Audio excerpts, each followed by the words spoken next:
Hello बच्चों, कैसे हैं आप लोग? सब ठीक ठाक? स्वागत है सबका एक बार नए सेशन में।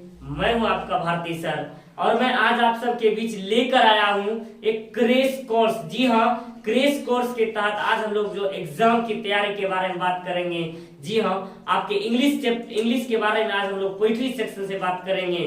तो जुड़ जाए हमारे साथ। हम सिर्फ वही प्रश्न अभी आज बढ़ेंगे जो कि परीक्षा की दृष्टि से महत्वपूर्ण रहने वाले हैं। तो हम लोग आज जिस शीर्षक के बारे में बात करने वाले हैं, जिस पाठ को हम पढ़ने वाले हैं, वह पाठ है ऑडी टू ऑटम। जी हाँ, ऑडी टू ऑटम अर्थात पतझड़ ऋतु। जी हाँ, ये पोइट्री सेक्शन का है। पतझड़ ऋतु के बारे में हम लोग बात करेंगे, जिसके की कवि महोदय जॉन कीट्स जी हैं, और जिसका जन्म 31 अक्टूबर 1795 में मूनफील्ड लंदन में हुआ था और इसकी मृत्यु जो हुआ था 23 फरवरी 1821 में हुआ था। और इस कविता के अगर थीम्स की अगर हम बात करें, इस पोइट्री की, यह पोइट्री जो है एक नेचुरल के प्रति, एक नेचर के प्रति यह प्रमुख कविता है। यह जो इस कविता का थीम्स जो है बच्चों, ये नेचर के प्रति जागरूकता फैलाना इस कविता का थीम्स है, अर्थात इस कविता का लुकिंग है। तो हम लोग इसके महत्वपूर्ण प्रश्न को जान लेते हैं। तो चलते हैं हम लोग प्रश्नों की ओर। तो सबसे पहले हम लोग प्रश्न के माध्यम से हम लोग देखेंगे। पहले प्रश्न में कहना क्या चाहता है, अर्थात कहते हैं कि क्वेश्चन नंबर फर्स्ट में who is poet of to autumn का ये या ऑडी टू ऑटमन का ये, इसके लेखक कौन, इसके कवि कौन है? जी हाँ, इसके कवि के बारे में अगर हम बात करेंगे, इसके कवि जॉन कीट्स जी है। इसके कवि जो है जॉन कीट्स जी इसके कवि है। और इसके हम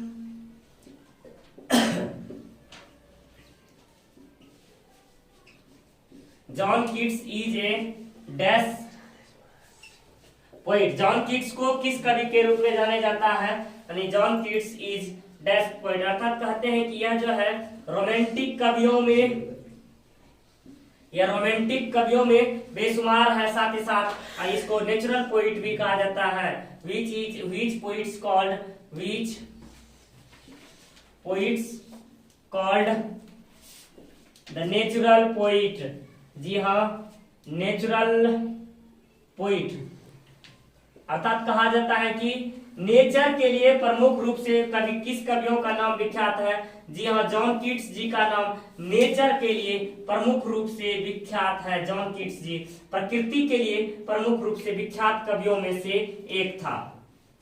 और यह जो ऑटमन सीजन पतझड़ ऋतु के बारे में बताया गया है, किस प्रकार से पतझड़ ऋतु आते ही पतझड़ ऋतु में प्रकृति अपने अनुसार क्या करती है, उसी के बारे में इन्होंने बताया हुआ है। अब कहता है कि कहते हैं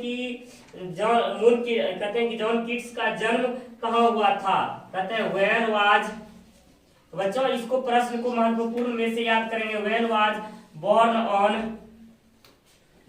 on जॉन कीट्स, कहते हैं जॉन कीट्स का जो जन्म हुआ था, जॉन कीट्स का जन्म जो हुआ था कब हुआ था? हम लोग पहले भी लिख चुके हैं इसको। जॉन कीट्स का जो जन्म हुआ था 31 अक्टूबर 1795 में हुआ था। 1795 में हुआ था। और कहाँ हुआ था बच्चों? मूनफील्ड में हुआ था। मूनफील्ड लंदन में हुआ था। मूनफील्ड लंदन में हुआ था। अगर हम इसके पांचवें प्रश्न की ओर देखें ध्यान से, तो when was died on John Keats, John Keats का मृत्यु कब हुआ था? जी हाँ बच्चों, जॉन कीट्स का मृत्यु की बात अगर हम करें, जॉन कीट्स की मृत्यु 23 फरवरी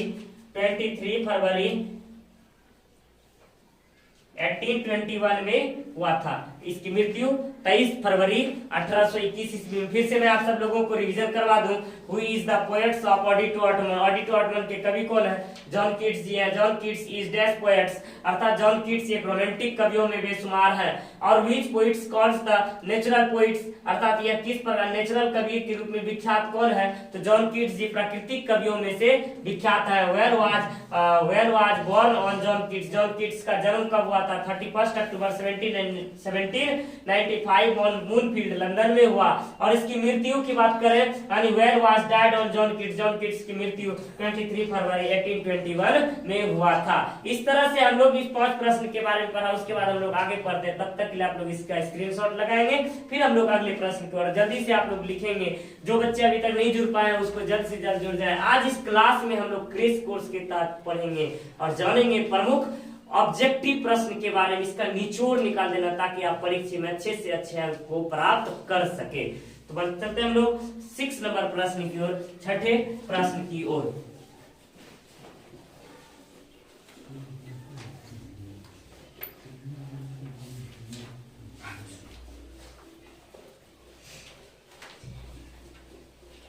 तो बच्चों क्वेश्चन नंबर 6 कहना चाहता है। क्वेश्चन नंबर 6 में हम लोग देखेंगे, क्वेश्चन नंबर 6 में कहता है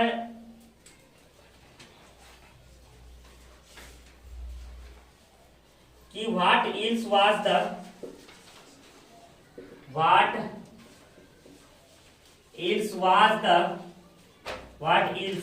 the professor of John Keats, professor of John Keats. कहते हैं जॉन कीट्स का प्रोफेशन क्या था, अर्थात पेशा क्या था, प्रमुख पेशा रूप में जॉन कीट्स का प्रमुख पेशा जो था सर्जन था। जी हाँ, यह प्रमुख रूप से सर्जन था, सर्जन। और 7 नंबर प्रश्न में कहता है कि dash was great lover of nature, dash was the great lover of nature, अर्थात आप देख सकते हैं इस प्रश्न को, dash was the great lover of nature, अर्थात इनमें से किसे यानी कौन मतलब प्रकृति का प्रेमी कवि के रूप में विख्यात है? जॉन कीट्स जी जो थे वो प्राकृतिक यानी डैश वाज द यानी John Keats was the great lover of nature. और उसी के बाद देखेंगे थिंग्स एंड ब्यूटी, कहते हैं कि इसका लाइन्स है things and beauty, things and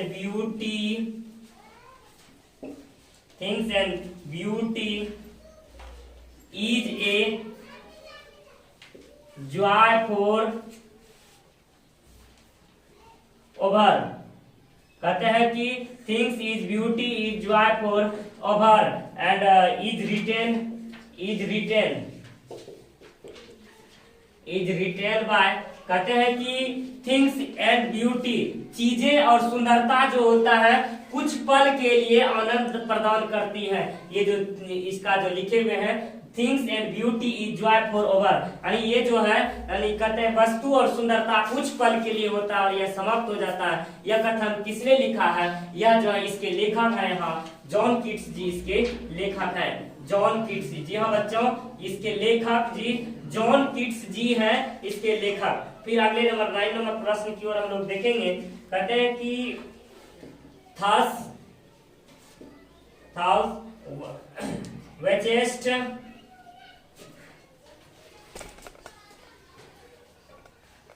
whichest the last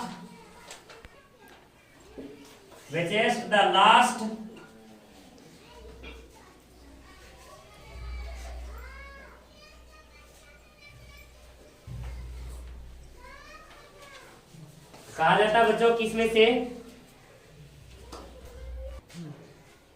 ओजिंग्स hours bye, कहते हैं कि आवर्स फ्रॉम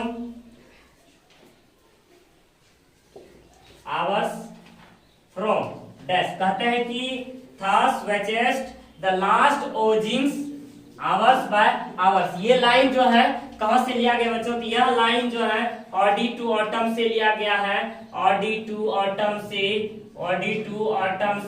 लिया गया यह लाइन। फिर 10वें नंबर प्रश्न की ओर देखेंगे हम लोग। 10वें नंबर प्रश्न में कहता है and the gathering swallows twitterings and the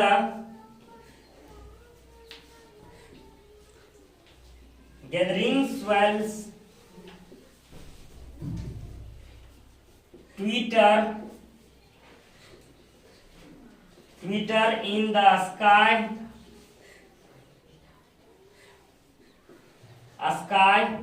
is line taken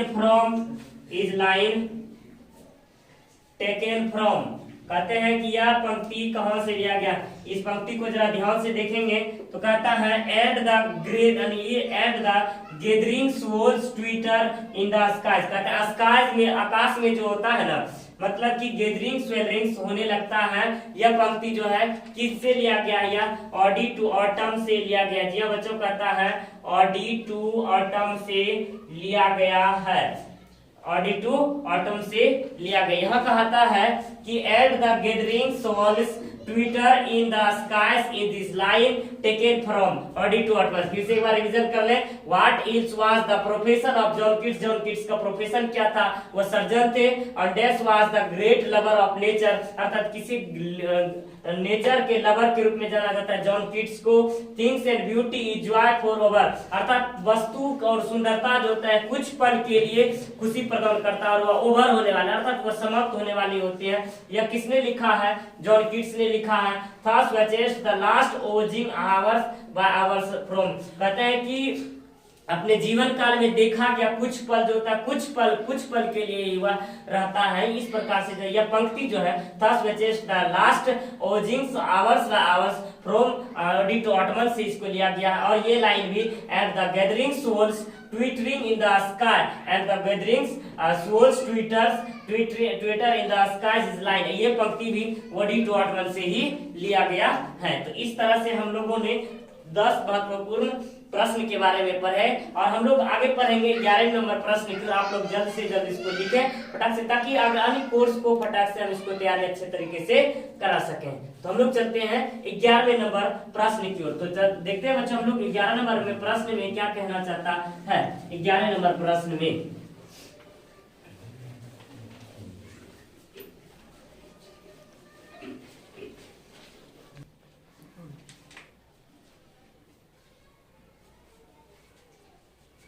question number 11 में कहता है बच्चों, देखेंगे क्वेश्चन नंबर 11 में बीच सीजन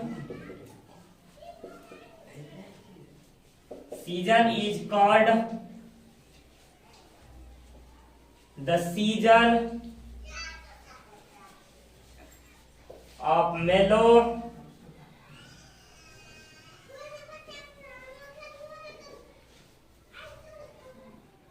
फ्रूटफुलनेस, अर्थात कहता है कि किस सीजन को मेलो फ्रूटफुलनेस कहा जाता है। अर्थात किस सीजन में जो होता है ना फल जो होता है ना, फलों से फल जो होते हैं रस से भरा हुआ होता है, रसांकुर मौसम कहा जाता है, रस युक्त मौसम कहा जाता है इसको। किस सीजन को? तो ये हो जाएगा ऑटमन सीजन को। जी हाँ, ऑटमन सीजन को यानी फलदायक रसांकुर फलदायक मौसम कहा जाता है। क्वेश्चन नंबर 12 में देखेंगे बच्चों, कहते हैं autumn is कॉन्स्पिरिंग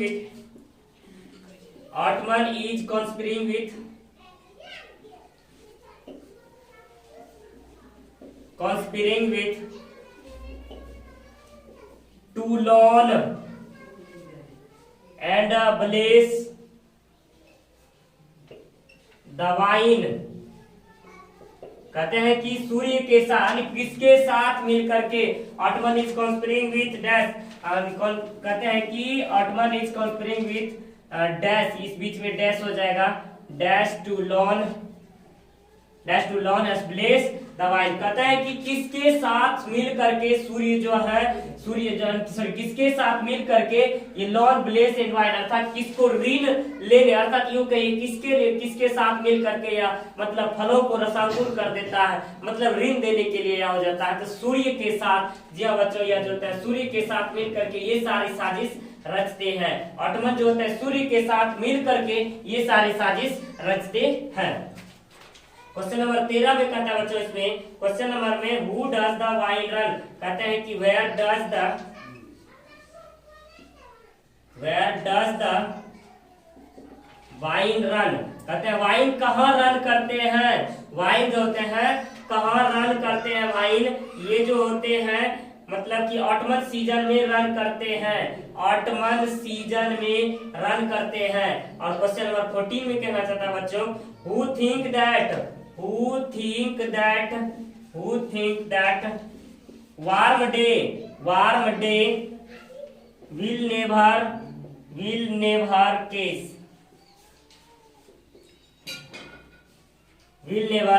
case.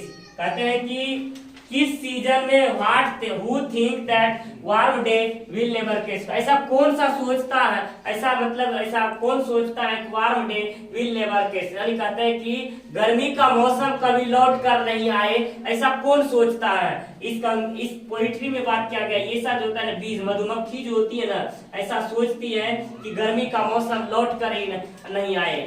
Who thinks that warm day will never case, ऐसा इसलिए होता है कि ये सीजन जो होता है बहुत ही महत्वपूर्ण होता है।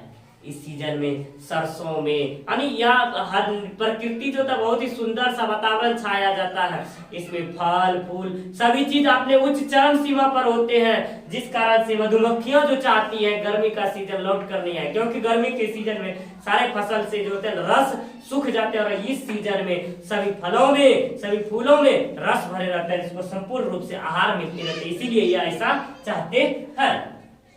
क्वेश्चन नंबर 15 में देखेंगे हम लोग, तो कहा जाता है कि where has the crops has stored, कहते हैं where has the crops has stored, कहते हैं कि बीज जो होते हैं कहाँ स्टोर रहते हैं, बीज जो होते हैं कहाँ स्टोर रहते हैं, वो ग्रेनरी फ्लोर में, वह जो होते हैं ग्रेनरी फ्लोर में उपस्थित होते हैं, ग्रेनरी फ्लोर में उपस्थित होते हैं। इस सीजन में जो बीज होते हैं वो अपने मतलब कि वो अपने उच्चतम सीमा पर होते हैं और वो ग्रेनरी फ्लोर में उपस्थित होते हैं। Where has the crops has stored, granary floor में। इस तरह से हमने 15 प्रश्न के बारे में पढ़ा। फिर हम लोग आगे पढ़ते हैं क्वेश्चन नंबर 16 की ओर। आप लोग इसको लिखेंगे, एक बार मैं फिर रिवीजन कराता हूँ। Which season is called this season called the season of मेलो एंड फ्रूटफुलनेस, अर्थात किसे जो होता है रस से भरा हुआ मधुर फलदायक मौसम कहा जाता है ऑटमन सीजन को।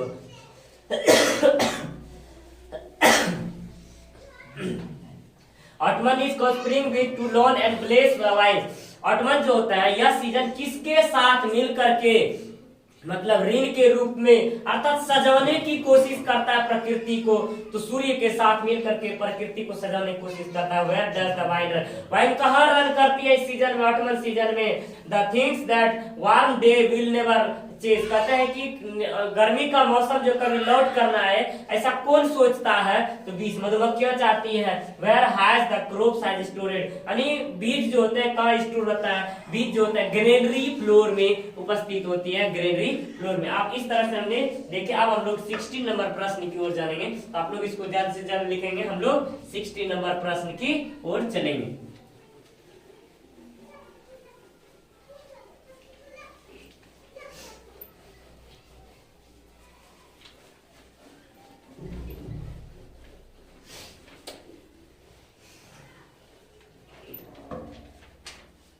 हम लोग 16 नंबर प्रश्न में देखेंगे। 16 नंबर प्रश्न में क्या कहता है, what is autumn doing, what is autumn doing,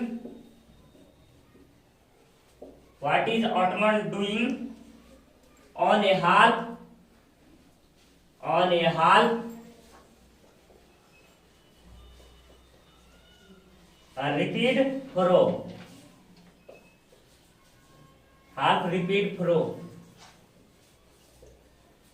कहते हैं कि आधे पके हुए फसल जो होते हैं ऑटमन सीजन क्या करते हैं, आधे पके हुए फसल के साथ क्या होता है, आधे पके हुए फसल के साथ वह जो होते हैं स्लीपिंग होने लगते हैं। अर्थात इस मौसम में जो होते हैं ना मतलब हवाएं इतनी मतलब बहुत ही संभावना चलने लगती है, आधे पके हुए फसल गिर जाते हैं और वह स्लीपिंग होने लगते हैं, वह झूमने लगते हैं, झूमते झूमते वह जो होते हैं ना मतलब हो सकता है वह गिर जाते हैं। तो यही कहते हैं what is autumn doing on half repeat furrow, वही कहता है इसमें से। 17 नंबर प्रश्न कहते हैं बच्चों, which is the nation bird of England, which is the which is the nation bird, यानी national bird of England, national bird of England, अर्थात इंग्लैंड का राष्ट्र पक्षी किसे कहा जाता है, नेशनल बर्ड्स किसको कहा जाता है, रॉबिन। और इस 17वें नंबर क्वेश्चन में कह रहा है कि विच is the national bird of England,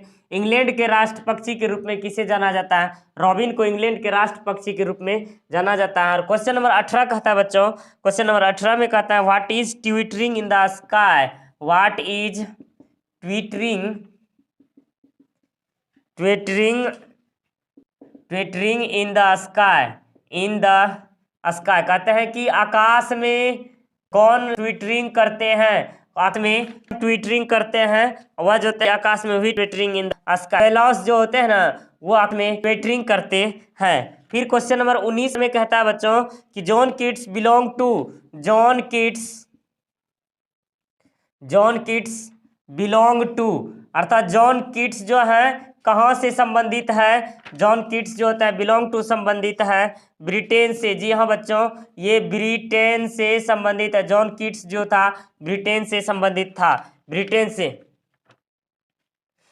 से। और क्वेश्चन नंबर 20 कहता है, क्वेश्चन नंबर 20 में जॉन किट्स डाइड ऑफ, यानी John Keats died of TB, अर्थात ट्यूबुलर क्लोसिस, जिसको हम लोग ट्यूबुलर क्लोसिस अर्थात टीबी बीमारी होता है, ट्यूबुलर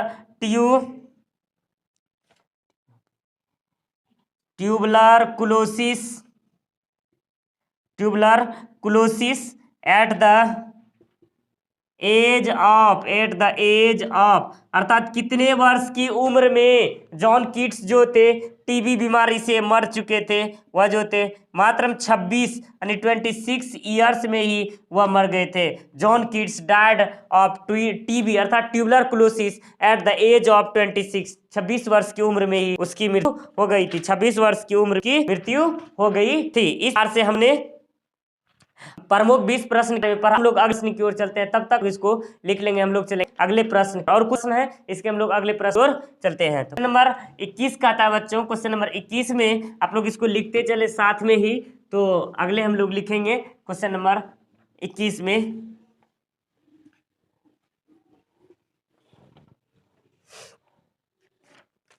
क्वेश्चन नंबर 21 कहता है बच्चों, 21 में 21 में कहता है डैश इज, कहते हैं कि autumn starts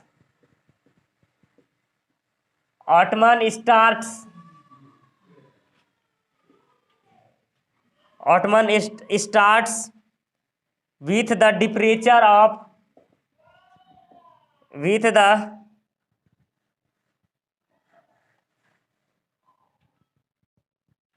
डिपरेचर of the dash season, कहता है कि किस सीजन के बीतने के बाद ऑटमन सीजन आता है, यह जो होता है डिपरेचर ऑफ समर सीजन, ये समर सीजन यानी autumn start with the departure of the dash seasons, कहता है कि यह समर सीजन के डिपरेचर्स में यह शुरुआत होते हैं। और जैसे कि हमने जाना किसे जो होते हैं कि नेचुरल पोइट्री के नाम से जाना जाता है, इसको नेचुरल पोइट्री के नाम से मतलब जॉन किट्स को प्रमुख रूप से जाना जाता है। इस तरीके से हम लोगों ने इस पाठ के महत्वपूर्ण प्रश्नों के बारे में हम लोगों ने जाना। बस इतना ही हम लोग मतलब 26 ही मस्ट VBI यानी MVBI ऑब्जेक्टिव रहा, ये आपके परीक्षा की दृष्टि से ये सारा क्वेश्चन जो है आपका बहुत ही ज़्यादा इंपॉर्टेंट रहने वाला, इससे बाहर कहीं नहीं आने वाला है। तो आज के क्लास में हम लोग इतना ही पढ़ेंगे, फिर मिलेंगे हम लोग अगले नेक्स्ट क्लास में। तब तक के लिए जय हिंद, जय भारत, बेस्ट ऑफ लक।